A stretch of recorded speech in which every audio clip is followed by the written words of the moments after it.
সুহাস চ্যানেলে তোমাদেরকে ওয়েলকাম। দেখো চলে এসেছি আমি একটা দই কাতলা রেসিপি নিয়ে।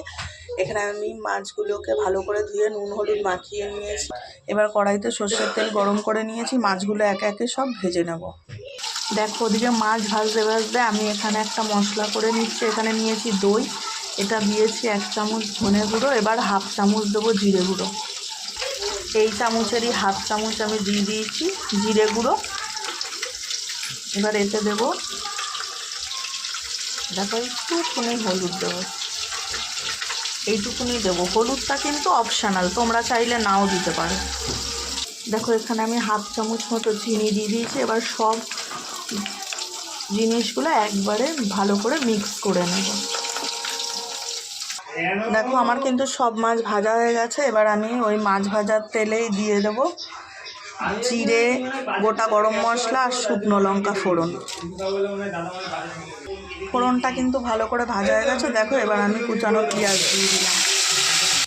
দেখো পেঁয়াজ কিন্তু ভাজা হয়ে গেছে। এবার এর মধ্যে আমি বেটে রাখা আদা, কাঁচা লঙ্কা, একটু রসুন আর টমেটো একসাথে বেটে নিয়েছি, এটা দিয়ে দিলাম এর মধ্যে। দেখো এর মধ্যে কাজু, কিশমিশ, আলমন্ড বাদাম আর চারমগজ দিয়ে দিয়েছি। এটাকে এবার একটা মিহি পেস্ট করে নেব। দেখো কারেন্ট চলে গেছে আমাদের, ওর জন্য আমি এখন শিলে বেটে নিচ্ছি কাজু, কিশমিশ, চারমগজ আর আলমন্ড বাদামটা। দেখো মশলাটা ভালো করে কষিয়ে নিয়েছি। এবার আমি দইয়ের সাথে যে গুঁড়ো মশলাগুলো মিক্স করে রেখেছিলাম ওটা এর মধ্যে দিয়ে দেবো।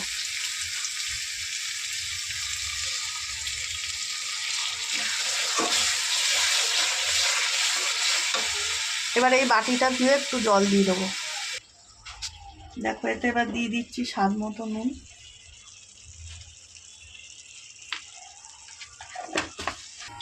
দেখো এর মধ্যে এবার কাজু, কিশমিশ আর আলমন্ড বাদাম বাটাটা দিয়ে দিলাম।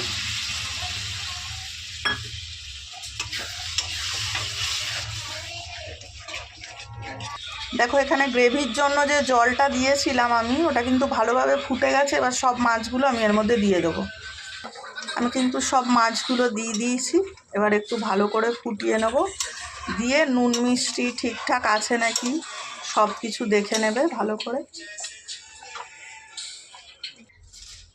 দেখো আমি নামিয়ে এর মধ্যে চেরা কাঁচা লঙ্কা, ঘি আর গরম মশলার গুঁড়ো দিয়ে কিছুক্ষণ ঢেকে রেখে দিয়েছিলাম।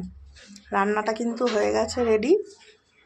তোমরা এভাবে একবার বানিয়ে খেয়ে দেখো, আশা করি তোমাদেরও ভালো লাগবে।